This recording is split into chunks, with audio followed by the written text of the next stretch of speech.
Chemistry section को देखेंगे, अधातु को देखेंगे। ठीक है, ऑलरेडी मैंने जो है वो केमिस्ट्री सेक्शन में मैंने बहुत सारे वीडियो को भी कंप्लीट करा है, तो प्लीज़ आप उसको वॉच कर सकते हैं, लाइक एंड शेयर ऑल्सो कर सकते हैं। ठीक है, चलिए यहाँ पे देखते हैं एंड सब्सक्राइब माय चैनल। ठीक है, चलिए यहाँ देखते हैं आपका कार्बन, अधातु से रिलेटेड कार्बन और उसके भिन्न रूप को देख लेते हैं। ठीक है, आगे यहाँ पे बोला जा रहा है क्या कि कार्बन एक अधातु है जो विभिन्न रूपों यानी डिफरेंट आपका फॉर्म में उपलब्ध होता है। कौन? कार्बन। ठीक है, प्रत्येक रूप में इसका अपरूप जो होता है कहते हैं। ठीक है, प्रत्येक रूप को इसका अपरूप कहते हैं। उसके अलावा जिसको एलोट्रॉप्स इंग्लिश में बोलते हैं। ऑक्सो कार्बन यानी कार्बन का अपरूप नहीं है। ठीक है, ऑक्सो कार्बन जो है कार्बन का अपरूप नहीं है। ऑक्सो कार्बन एक अकार्बनिक यौगिक है जो केवल कार्बन ऑक्सीजन से युक्त होता है। ठीक है, आगे बताया जा रहा है कि ग्रेफाइट और हीरा दोनों ही कार्बन के रूप है। हीरा जो है सबसे कठोर अप्राकृतिक तत्व होता है, जबकि ग्रेफाइट जो होता है हीरे से मुलायम होता है। ठीक है, आगे बताया जा रहा है कि हीरे का गलनांक एवं कथनांक बहुत ही हाई होता है, उच्च होता है। ग्रेफाइट का जो आपका उपयोग है वो आपका पेंसिल के लीड बनाने के लिए किया जाता है। ग्रेफाइट जो है वो विद्युत का चालक होता है। ग्रेफाइट क्या होता है? विद्युत का चालक भी होता है। हीरे में प्रत्येक कार्बन परमाणु 4 अन्य कार्बन परमाणुओं के बंध बनाता है। ठीक है, हीरे में जो प्रत्येक कार्बन परमाणु जो है 4 अन्य कार्बन परमाणुओं से क्या करते हैं? बंध बनाता है और एक त्रिविमीय आकृति का निर्माण करता है। ठीक है, कैरेट का आपका उपयोग जो है, कैरेट का उपयोग जो है किसी हीरे का वजन आपका बताने के लिए किया जाता है। अगर 1 कैरेट की बात कही जाती है तो वो ग्राम में 0.2 ग्राम होती है। आगे अगर 0.2 ग्राम अगर है तो वो मिलीग्राम में कितना है? mg में, तो ये आपका जो है वो 200 मिलीग्राम होता है। ठीक है, आगे देखते हैं। यहाँ पे बताया जा रहा है कि ग्रेफाइट में प्रत्येक कार्बन परमाणु 3 अन्य आपका जो है कार्बन परमाणुओं से बंध बनाते हैं। ठीक है, ग्रेफाइट में ऐसा होता है और इस प्रकार एक 66 कोणीय एरे यानी हेक्सागोनल एरे का निर्माण होता है। ग्रेफाइट स्लेटी काले रंग का चिकना चमकदार कार्बनिक पदार्थ होता है और आपका बताया जा रहा है कि ग्रेफाइट चूर्ण का उपयोग जो है भारी मशीन में स्नेहक के रूप में किया जाता है। बकमिंस्टन फ्लोरीन एक क्या है? गोलीय फ्लोरीन अणु है, यानी कार्बन का रूप है बकमिंस्टन फ्लोरीन जो है, और इसका सूत्र क्या होता है? C60 होता है। ठीक है, यानी 20 षटभुजों एवं 12 पंचभुजों से निर्मित इस यौगिक की संरचना में कार्बन परमाणु बहुफलकीय संरचना से आबद्ध होते हैं। ठीक है, आगे बताया जा रहा है कि कोयले के खनिजों को कार्बन की प्रतिशत मात्रा के आधार पर मुख्यतः 4 आपको प्रकारों में बांटा गया है। देख लीजिए कौन कौन से सबसे बेस्ट। अगर लिग्नाइट होता है तो 25 से 35% होता है। सब बिटुमिनस जो होते हैं 35 से 45% होता है। बिटुमिनस जो होते हैं वो आपका 45 से 85% होता है और आपका एंथ्रासाइड जो होता है वो 85% से अधिक कार्बन होता है। तो अब पहला आपका एंथ्रासाइड बेस्ड होता है, फिर बिटुमिनस के बाद सब बिटुमिनस होते हैं और लिग्नाइट जो होते हैं वो खराब क्वालिटी का होता है। ठीक है,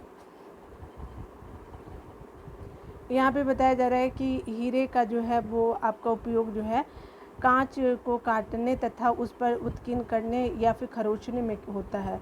हाइड्रोफ्लोरिक आपका अम्ल HF का उपयोग जो होता है वो कांच पर उत्कीर्ण करने और खरोचने में होता है। कांच हाइड्रोफ्लोरिक अम्ल में घुलनशील सिलिकेट बनाता है, जिसके कारण HF का भंडारण कांच के बर्तनों में नहीं किया जाता है। ठीक है, आगे बताया जा रहा है कि कार्बन डाइऑक्साइड को शुष्क बर्फ़ या फिर शुष्क हिम कहा जाता है। ठीक है, यह गर्म करने पर जो सीधे ही गैस में परिवर्तित हो जाता है। इसका उपयोग जो आइसक्रीम के निर्माण में और प्रभावकारी शीतलक के रूप में किया जाता है। ठीक है, आगे देखिए यहाँ पे क्या बोला जा रहा है कि कार्बन के कुछ यौगिकों के गलनांक और क्वथनांक को देखिए। तो एसिटिक एसिड के गलनांक कितने हैं? तो 290 केल्विन होता है। क्वथनांक जो होता है 391 केल्विन होता है। क्लोरोफॉर्म का क्या होता है? गलनांक 209 होता है और आपका क्वथनांक होता है 334 होता है। आगे देखिए एथेनॉल का क्या होता है? तो एथेनॉल का जो आपका गलनांक होता है 156 होता है। और ठीक है, और 351 क्या होता है? तो आपका ये क्वथनांक होता है 351 एथेनॉल का। अगर बात करें तो आपका गलनांक 90 होता है मीथेन का, और 111 क्या होता है? तो आपका होता है ये आपका क्वथनांक होता है आपका जो है वो मीथेन का, ठीक है। यहाँ पे बताया जा रहा है क्या कि निम्नलिखित तत्वों में से कौन जो सर्वाधिक यौगिक बनाता है, तो कार्बन सबसे ज़्यादा यौगिक बनाता है, बी हो जाएगा। उपर्युक्त तत्वों में से जो है सर्वाधिक यौगिक का निर्माण करने की क्षमता कार्बन में होती है, ठीक है। आगे देखिए यहाँ पे बोला जा रहा है कि यहाँ पे निम्नलिखित में से कौन कार्बन नहीं है, तो ये आपका डी है, उपरोक्त में से कोई जो नहीं है वो कार्बन नहीं है। आगे बताया जा रहा है कि हीरा जो है कार्बन का प्रूफ है। हीरा क्या है, कार्बन का प्रूफ है। इसकी अपेक्षिक घनत्व जो है वो 3.5 आपका क्या है, इसका अपेक्षिक घनत्व क्या है, 3.5 है। ग्रेफाइट स्लेटी काले रंग का चिकना चमकदार कार्बनिक पदार्थ होता है। इसका अपेक्षिक घनत्व कितने हैं, तो 2.25 होता है। जबकि कोयला एक क्या होता है, ठोस कार्बनिक पदार्थ होता है जिसको ईंधन के रूप में प्रयोग में लाया जाता है, ठीक है। यहाँ पे बताया जा रहा है क्या कि अगर बात करें हम लोग निम्नलिखित में से आपको बताना है कि कौन सा जो है वो आपका सर्वाधिक घरेलू रासायनिक प्रदूषण का कारण है, तो ये आपका जो है कोयले का जलना जो होता है रासायनिक प्रदूषण का कारण, ये हो जाएगा। देखिए यहाँ पे बोला जा रहा है क्या कि कोयले का जलना जो सर्वाधिक घरेलू रासायनिक प्रदूषण का कारण है। इसके जलने से क्या होता है कि बहुतायत मात्रा में कार्बन डाइऑक्साइड गैस का निर्माण होता है जो मंद कमरे में घुटन का कारण भी बनती है। आगे देखिए यहाँ पे बोला जा रहा है क्या कि निम्नलिखित में से कौन सा जो है केवल कार्बन से बनता है, तो ग्रेफीन सिर्फ कार्बन से बनता है।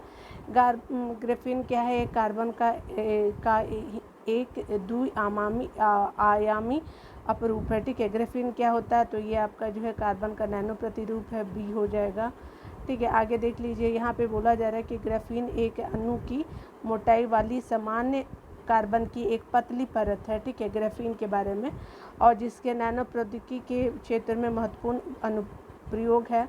आगे देखिए बताया जा रहा है क्या अधोलिखित में से कौन जो है कार्बन का अपरूप नहीं है, तो ऑक्सो कार्बन जो है वो कार्बन का अपरूप नहीं है, सी हो जाएगा, ठीक है। ऑक्सो कार्बन जो होता है आपका क्या होता है, तो ये कार्बन का अपरूप नहीं होता है। ऑक्सो कार्बन एक अकार्बनिक यौगिक है जो आपका केवल जो कार्बन और ऑक्सीजन से मुक्त होता है।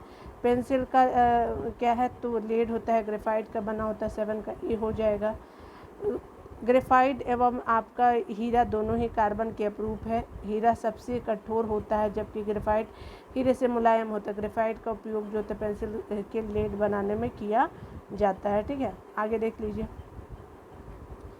लेड पेंसिल में होता है तो ग्रेफाइट होता है, ठीक है। आगे बताया जा रहा है क्या कि अगर बात करें हम लोग निम्नलिखित में से किसे जो है एक स्नेहक यानी लुब्रिकेंट के रूप में भी प्रयोग किया जाता है, तो ग्रेफाइट का किया जाता है, बी हो गया ग्रेफाइट। आगे बताया जा रहा है कि ग्रेफाइट जो होता है कार्बन का क्या होता है, शुद्ध क्रिस्टलीय अपरूप है और यह स्नेह के रूप में भी प्रयोग किया जाता है। इसके क्रिस्टल में जो है कार्बन परमाणु समषटभुजों की परतों में व्यवस्थित होते हैं। इनके परतों के मध्य जो है क्षीण वांडर वॉल्स बल जो होते हैं उपस्थित होने के कारण ग्रेफाइट नर्म और आपका स्नेहक होता है, ठीक है। आगे देखिए बोला जा रहा है क्या कि कार्बन के तीसरे अपरूपी की खोज जो है 3 वैज्ञानिकों की टीम द्वारा की गई, जिन्हें जो है रसायन शास्त्र के नोबेल प्राइज़ से सम्मानित किया गया था। इसको चिन्हित कीजिए जो आपको इसमें सम्मिलित नहीं है, तो आपका फैमेन जो है वो आपके सम्मिलित नहीं है, ठीक है। देख लीजिए HW क्रेटे है, IRE स्माली है और RF कार्ल भी है, ठीक है। तो ये भी है लेकिन ये आपके नहीं है, आपका फेमैन हो जाएगा। यहाँ पे बताया जा रहा है क्या कि वर्ष जो है 1996 में रॉबर्ट F कर्ल जो अमेरिका के, समर हेराल्ड W क्रोटे ब्रिटेन के तथा रिचर्ड ईड स्माले को फ्लोरेंस जो कि कार्बन का अपरूप था की खोज के लिए रसायन विज्ञान की नोबेल पुरस्कार से सम्मानित किया गया था। फ्लोरीन कार्बन का अपरूप है जिसे पूर्ण रूप से कार्बन के अणु क्या होते हैं, संघनित होते हैं। इसका जो है अणु सूत्र होता है आपका C60 होता है। वैज्ञानिक रिचर्ड बकमिंस्टर फुलर के आपके नाम पर इसका नाम जो फ्लोरेंस रखा गया है, ठीक है। आगे देखिए ये क्या है कि बंकमिस्टर फ्लोरीन है, तो आपका देख लीजिए ये हो जाएगा। तो कार्बन यौगिक का एक रूप है जिसमें से क्या होता है 60 कार्बन परमाणुओं का गुच्छ होता है जो परस्पर पंचभुज और षष्भुज से बने बहुफलकीय संरचना से जुड़े होते हैं। तो 11 का क्या हो जाएगा, ए हो जाएगा। ठीक है, यहाँ पे बताया जा रहा है कि बकमिंस्टर जो होता है एक गोलीय आपका क्या होता है, फुलीर अणु यानी कार्बन का अपरूप है, जिसका सूत्र C60 होता है, यानी 20 से 60 भुजों आपका 12 जो होता है पंचभुजों से निर्मित इस यौगिक का संरचना में आपका क्या होता है कि कार्बन परमाणु आपका क्या होता है कि बहुफलकीय संरचना से क्या होते हैं, आबद्ध होते हैं। ठीक है, आगे देखिए यहाँ पे बोला जा रहा है क्या कि यहाँ पे आपको बताना है कौन सुमेलित नहीं है। तो सूखा आपकी सूखी बर्फ़ कार्बन डाइऑक्साइड हो जाएगा, ठोस कार्बन डाइऑक्साइड। सेविन कीटनाशक होता है। टेफ्लॉन क्या होता है, तो फ्लोरीन युक्त आपका बहुलक है। आपका फ्लोरीन क्या होता है, तो फ्लोरीन युक्त आपका कार्बनिक यौगिक हो गया। ठीक है, तो 12 का डी हो गया। फ्लोरीन आपका कार्बन का अणु है। फ्लोरीन क्या होता है, ये कार्बन का अणु है जो एक आपका विशेष संरचना लिए होता है। पहले आपका फ्लोरीन जो है अणु का निर्माण जो है 1985 में बकमिंस्टर फ्लोरीन यानी C60 नाम से किया गया था, जबकि फ्लोरीन जो है F आपका उसका परमाणु क्रमांक क्या होता है, तो आपका 9 एक आपका जो होता है रासायनिक तत्व है। ठीक है, यानी फ्लोरीन क्या है, एक रासायनिक तत्व है और इसका परमाणु क्रमांक अगर बात करें फ्लोरीन का तो 9 होता है। ठीक है ना। यहाँ पे निम्नलिखित में से किसमें जो है कार्बन नहीं है, तो आपका बालू में जो कार्बन नहीं होता आपका हीरा में है, ग्रेफाइट में और कोयला में है। ठीक है, डी आंसर हो गया। आपका बोला जा रहा है क्या कि जो आपका हीरा कार्बन का क्रिस्टलीय अपरूप है, इसका जो अपेक्षिक घनत्व क्या होता है 3.5 होता है हीरा का। और ग्रेफाइट आपका कार्बन का क्रिस्टलीय अपरूप है जो स्लेटी काले रंग का चिकना चमकदार होता है, जबकि कोयला क्या होता है, एक आपका ठोस कार्बनिक पदार्थ है जिसको ईंधन के रूप में क्या किया जाता है, प्रयोग किया जाता है। यहाँ पे बताया जा रहा है क्या निम्नलिखित में से किसमें जो कार्बन मिलता है, तो लिग्नाइट में जो है कार्बन मिलता है। 14 का ए हो गया। आगे बताया जा रहा है कि कोयले के खनिजों को कार्बन की प्रतिशत मात्रा के आधार पर मुख्यतः 4 प्रकारों में बांटा गया। लिग्नाइट जो 25 से 35%, सब बिटुमिनस 35 से 45, बिटुमिनस जो होता है 45 से 85 और एंथ्रासाइट जो 85 से ज़्यादा प्रतिशत से ज़्यादा होता है। लिग्नाइट को जो है वो आपका भूरा कोयला एक प्रकार का कोयला होता है जिसमें क्या होता है कार्बन का आपका उपस्थित रहता है। ठीक है, और इसको भी भूरा कोयला बोलते हैं लिग्नाइट को। देखिए यहाँ पे बताया जा रहा है कि कोयले के निम्नलिखित प्रकारों में से किस एक में शेष प्रकारों की अपेक्षा अधिक प्रति कार्बन अंश है, तो किस में ज़्यादा होता है, तो 50% से सबसे ज़्यादा होता है। ठीक है ना, एंथ्रासाइट डी हो जाएगा। आगे बताया जा रहा है कार्बन की मात्रा अधिकतम होती है ढलवा लोहा में, ए हो जाएगा। ढलवा लोहा यानी पिग आयरन में जो है आपका कार्बन की मात्रा लगभग 3.5 से लेकर के 4.5% तक होती है। जो दिए गए अन्य विकल्पों यानी पिटवा में आप लोहा में 0.04 से लेकर के 0.08%, स्टील में 1%, 1.5%, आपका मिश्र धातु स्टील में 0.1 से आपका 0.1 से 1% से अधिक होती है। आपका आगे बताया जा रहा है क्या कि अगर बात करें निम्नलिखित में से, यहाँ पे बोला जा रहा है कौन सा जो रवा क्रिस्टल नहीं है। ठीक है, यानी आपका रवा नहीं है यानी क्रिस्टल नहीं है, तो गंधक जो होता है वो रवा नहीं है या क्रिस्टल नहीं है, सी हो जाएगा। नमक, उसके अलावा चीनी, हीरा, क्वार्ज, उसके अलावा बर्फ़, ग्रेफाइट इत्यादि जो होते हैं क्रिस्टल की श्रेणी में आते हैं, जबकि गंधक जो होते हैं क्रिस्टल की श्रेणी में नहीं आते हैं। ठीक है, देखिए यहाँ पे बताया जा रहा है क्या है कि आपको बताना है कौन सा जो है कांच पर उत्कीर्ण किया या खरोचा जा सकता है, तो सही बताना है। तो हीरे से या हाइड्रोक्लोरिक अम्ल से, एक्वारेजिया से नहीं होता है, सांद्र आपका सल्फ्यूरिक अम्ल से भी नहीं होता। तो इस तरह से आपका जो है 18 का सी आंसर बिल्कुल सही हो जाएगा। यहाँ पे देखिए बोला जा रहा है क्या कि हीरे का उपयोग जो है कांच को काटने और उस पर उत्कीर्ण करने या खरोचने में होता है। ठीक है, हाइड्रोफ्लोरिक अम्ल जो है HF का प्रयोग भी कांच पर उत्कीर्ण करने एवं खरोचने में होता है। कांच हाइड्रोफ्लोरिक अम्ल में घुलनशील सिलिकेट बनाता है, यही कारण है कि HF का जो भंडारण होता है कांच के बर्तनों में नहीं किया जाता है। ठीक है, आगे देखिए यहाँ पे बोला जा रहा है कि आपका हीरे की बिक्री में भार की इकाई कैरेट होती है। 1 कैरेट बराबर कितने होते हैं, 200 आपका मिलीग्राम होते हैं। ठीक है। तो देख लिया आपने 200 मिलीग्राम है। अगर आपको बताना है कि अगर आपको ग्राम में पूछे एक कैरेट में कितने ग्राम होगा, तो 0.2 होते हैं, 0.2 ग्राम होते हैं, पॉइंट में याद रखिएगा। और अगर 0.5 ग्राम, अगर 0.2 ग्राम को अगर पूछा जाए मिलीग्राम में, तो 200 मिलीग्राम होंगे। यानी आपको बोलना होगा कि 1 कैरेट बराबर 200 mg हो जाएगा, ठीक है ना। तो ये आप जान लीजिए। यहाँ पे बताया जा रहा है कि आपको बताना है कि यहाँ पे कौन सा जो यहाँ पे बताना है आपको, ग्राफीन आजकल जो है प्राय सुर्खियों में रहता है, ठीक है। इसका क्या महत्व है, ठीक है। तो देख लीजिए क्या महत्व है कि यह वह एक द्विआमावीय आपका पदार्थ है। तो कौन, ग्राफीन आजकल जो है, और इसकी विद्युत चालकता उत्तम होती है, बिल्कुल सही। अब यहाँ पे बोला जा रहा है कि अब वह अब तक जांचे जाने वाले सबसे तनु किंतु सबसे शक्तिशाली पदार्थों में से एक है, बिल्कुल सही। आगे बताया जा रहा है क्या कि अगर हम बात करें,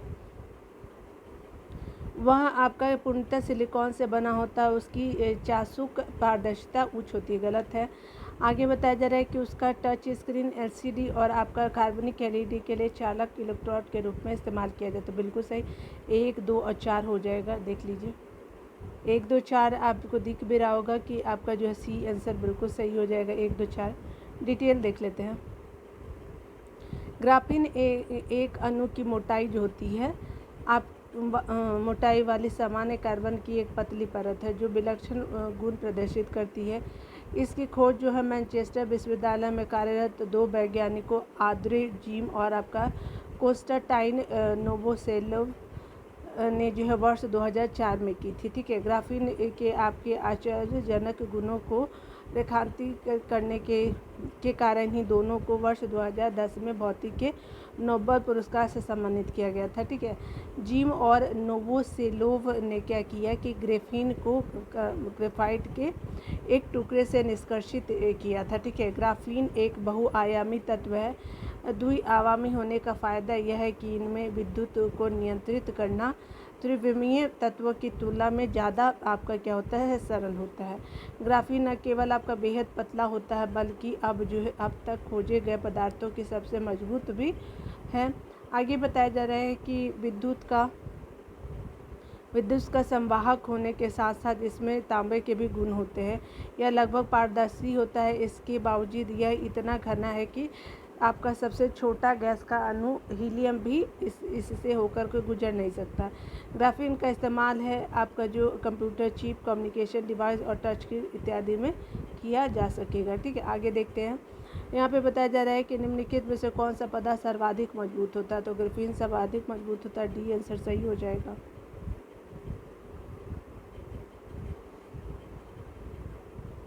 यहाँ पे बोला जा रहा है क्या कि आपको बताना है कि आपको कौन सा सही आपको बताना है, ठीक है। कैल्शियम सल्फेट की उपस्थिति जल को कठोर बना देती है एवं वह उपयोग योग्य नहीं रहता है, बिल्कुल सही। कैल्शियम सल्फेट की उपस्थिति जल को क्या करता है, आपका कठोर बना देता है और वह उपयोग योग्य नहीं रहता, बिल्कुल सही। हीरा जो होता है तांबा एवं लोहे से कठोर होता है, बिल्कुल सही, ठीक है। तो आपका क्या होता है, 1 और 2 सही हो जाएगा। वायु का मुख्य घटक ऑक्सीजन है, नहीं। नाइट्रोजन वनस्पति के निर्माण में प्रयुक्त होता है, नहीं, ठीक है। हाइड्रोजन होता है ना, कि निकेल होता है। देख लीजिए यहाँ पे क्या होता है कि आपका जो ए आंसर हो जाएगा, आपका 1 और 2 हो सही हो जाएगा। देखिए यहाँ पे बताया जा रहा है क्या कि अगर डिटेल में देखते हैं, कैल्शियम सल्फेट की उपस्थिति इससे जो है जल में स्थायी कठोरता हो जाती है। इसके घुले रहने से जल को उबालने पर भी इसकी स्थायी कठोरता दूर नहीं होती, अतः यह उपयोग के योग्य नहीं रहता है। हीरा सबसे कठोर होता है, यह किसी द्रव में नहीं घुलता तथा उस पर अम्ल, क्षार इत्यादि का कोई प्रभाव नहीं पड़ता। वायु विभिन्न गैसों का क्या होता है, मिश्रण होता है, जिससे सर्वाधिक मात्रा में नाइट्रोजन होती है तथा आपका घी जो वनस्पति घी के निर्माण में नाइट्रोजन नहीं बल्कि हाइड्रोजन, ठीक है।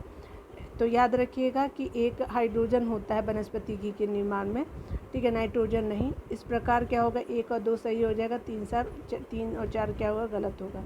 यहाँ पे बताया जा रहा है कि भारी मशीन के उपयोग के लिए स्नेहक कौन सा है, तो ग्रेफाइट हो जाएगा, 23 का सी। ग्रेफाइट स्लेटी काले रंग का चिकना चमकदार कार्बनिक पदार्थ होता है। यह कार्बन का अपरूप होता है। ग्रेफाइट चूर्ण का उपयोग जो है होता है भारी मशीनों में स्नेहक के रूप में किया जाता है। ठीक है, आगे देखते हैं हम लोग। यहाँ पे बताया जा रहा है क्या कि अब बात करें अगर शुष्क बर्फ़ की किसको कहते हैं, तो ठोस कार्बन डाइऑक्साइड को कहते हैं। आपका 24 का सी हो जाएगा। ठीक है ना।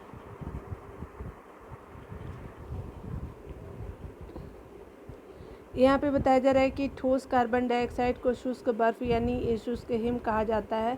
यह गर्म करने पे सीधे ही गैस में परिवर्तित हो जाता है। इसका उपयोग जो है वो आइसक्रीम के निर्माण में प्रभावकारी आपका शीतला के रूप में किया जाता है। ठीक है, आगे देख लेते हैं।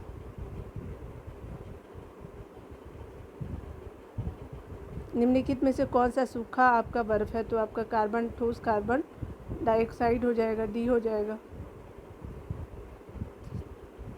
रासायनिक रूप में जो है सूखी बर्फ़ है तो ठोस कार्बन डाइऑक्साइड डी हो जाएगा।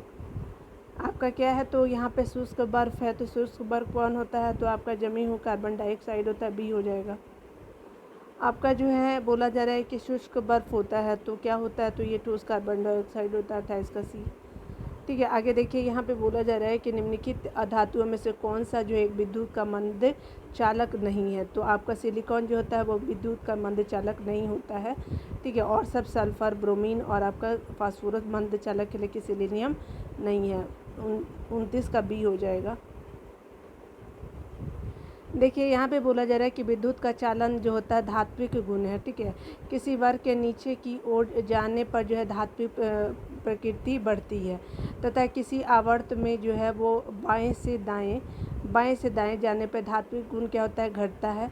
अतः उपयुक्त में से जो है उपयुक्त सर्वाधिक वैद्युत चालक सिलीनियम है। ठीक है, आगे बताया जा रहा है सिलीनियम में क्या है, एक अधातु है। भूरा सिलीनियम एक आपका अर्धचालक होता है। भूरा सिलीनियम क्या होता है, एक अर्धचालक होता है। यह अंधेरे की अपेक्षा प्रकाश व विद्युत का अच्छा प्रकार चालन करता है। मतलब यह अंधेरे की अपेक्षा जो है वो प्रकाश में विद्युत का अच्छी प्रकार क्या करता है, चालन करता है। इसकी खोज 1817 में स्वीडिश आपका रसायन विज्ञानी बरोन जोस जैकब बर्जीलियस ने किया था। ठीक है, अब हम लोग अगले वीडियो में इसको कर लेंगे हाइड्रोजन और उसके यौगिक को। ठीक है, तो आज हम लोग बस इतना ही देखते हैं, क्योंकि थोड़ा सा मिनिमम वीडियो ही रखा जाए तो ठीक रहता है, क्योंकि आप लोग वॉच नहीं करते हैं तो इसलिए बहुत दुख होता है मुझे। ठीक है ना, तो आप वीडियो देखते रहिए, खुद का ख्याल रखिए, पढ़ते रहिए। Take care.